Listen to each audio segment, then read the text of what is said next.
একটু আমার পুজোটা দিয়ে দেবেন? নাম? পায়েল সেন। গোত্র? শাণ্ডিল্য গোত্র।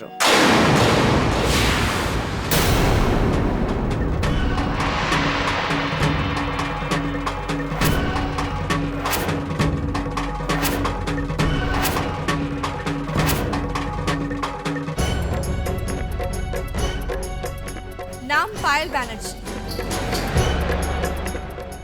স্বামীর নাম রাতুল ব্যানার্জি।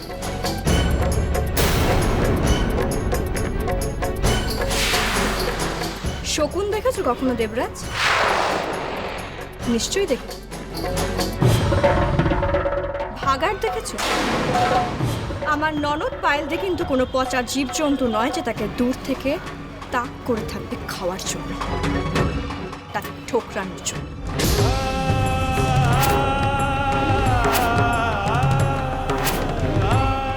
আমি শুনেছি সেদিনকে পার্টিতে তুমি কি মতলব করেছিলে। একটা কথা মনে রাখবে দেবরাজ, তোমার স্বার্থ কোনোদিনও পূরণ হবে না।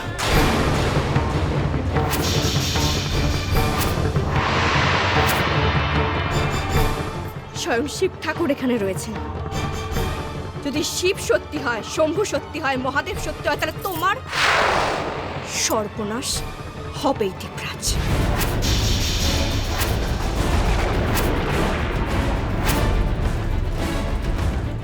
তোমার মনের মধ্যে আমার ননদকে নিয়ে যে কুৎসিত ইচ্ছে আছে, তার মন নিয়ে, তার জীবন নিয়ে, তার শরীর নিয়ে ছিনিমিনি খেলার যে ইচ্ছা আছে, সেটা কোনোদিনও পূরণ হবে না দেবরাজ।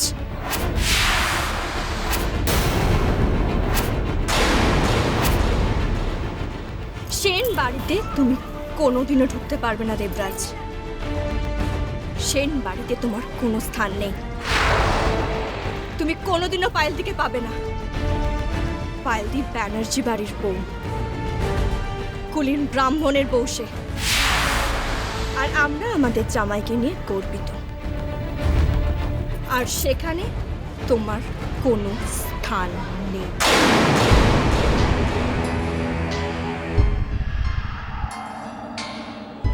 এসো পায়েলদি, শিব ঠাকুরের মাথায় জল দিয়েছো তো? প্রসাদটা রাতুলকে খাইয়ে দিও। এসো।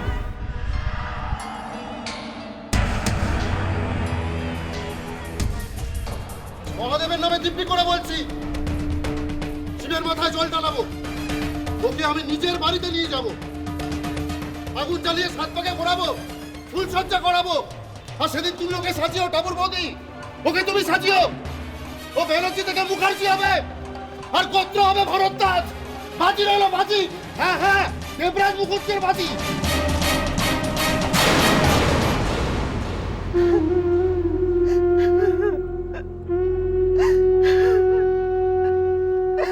সব গেল, আমার ঘরবার সব গেল।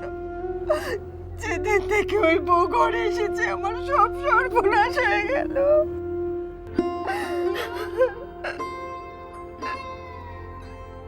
মা,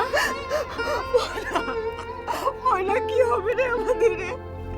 ওরে তোর বিয়েটাও তো দিতে পারবো না। তোর দাদা তো সব কিছু ধ্বংস করে দিল।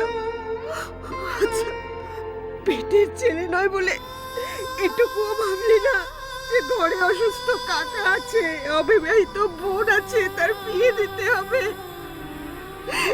তোর বিয়েটাও দিতে পারবো না রে। তোর দাদা সব সব কিছু ধ্বংস করে দিল। মাঠের ধান গেল, পুকুরের মাছ গেল। খাবি কি এখন? এরপর আমরা মরে গেলে তো তোকে শিয়াল কুকুরে ছিঁড়ে খাবে। ভালো হবে না, তোর দাদার ভালো হবে না। তুই দেখি মা, এসব কথা বলো না মা। ছি, আমার দাদার খুব ভালো হবে, দেখো খুব ভালো হবে।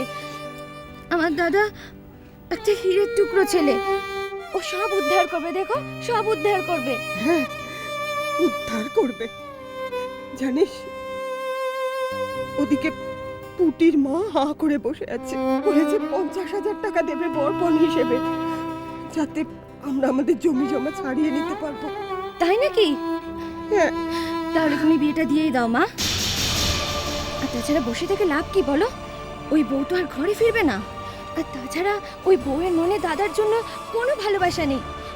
দাদাকে ও ঘৃণা করে, দাদার মরণ কামনা করে। ও বলেছে ও বিধবা হবে। ঠিক ঠিক বলেছিস তুই ময়না। ওই মেয়ে এবারের যোগ্য নয়।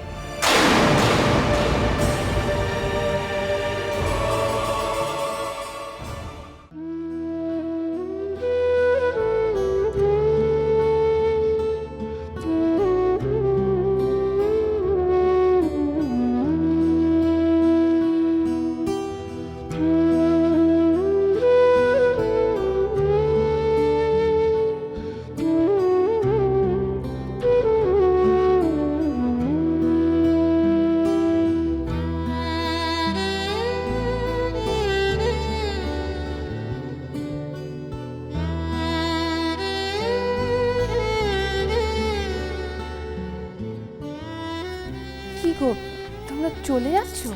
হ্যাঁ আসি। দাঁড়াও রাতুল। কি? পায়েলদি, এদিকে এসো। পায়েলদি, এদিকে এসো।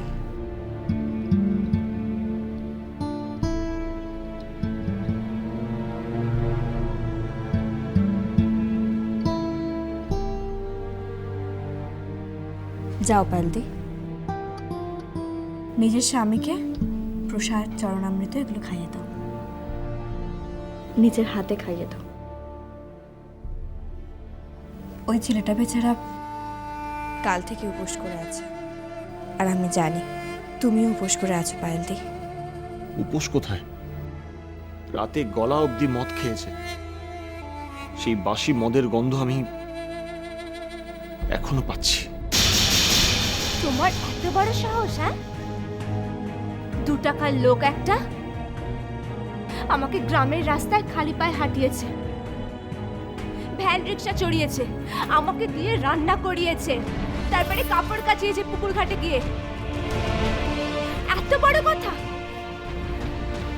মদ সম্পর্কে কি বোঝো তুমি? ওটাকে মদ খাওয়া বলে না, ড্রিঙ্ক করা বলে। অবশ্য তুমি এসবের কি বুঝবে? আর তুমি ওকে বলছিলে না প্রসাদ খাওয়াতে, চরণামৃত খাওয়াতে? ঠিক আছে, খাওয়াচ্ছি।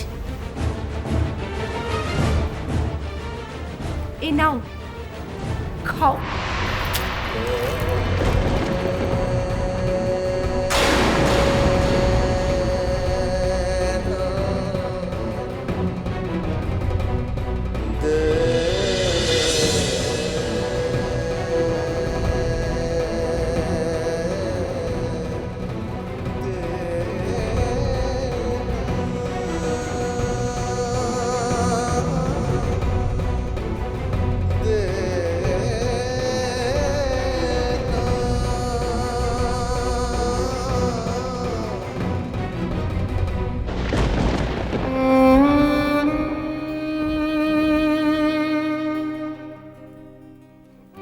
আর না ঠাকুর, আর না।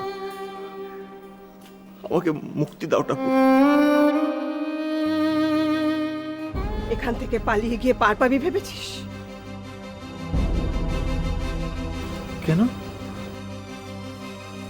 পালাবো? কেন? কেন তুমি জানো না? কেন কি সর্বনাশ করেছে এই পরিবারে তুমি জানো না?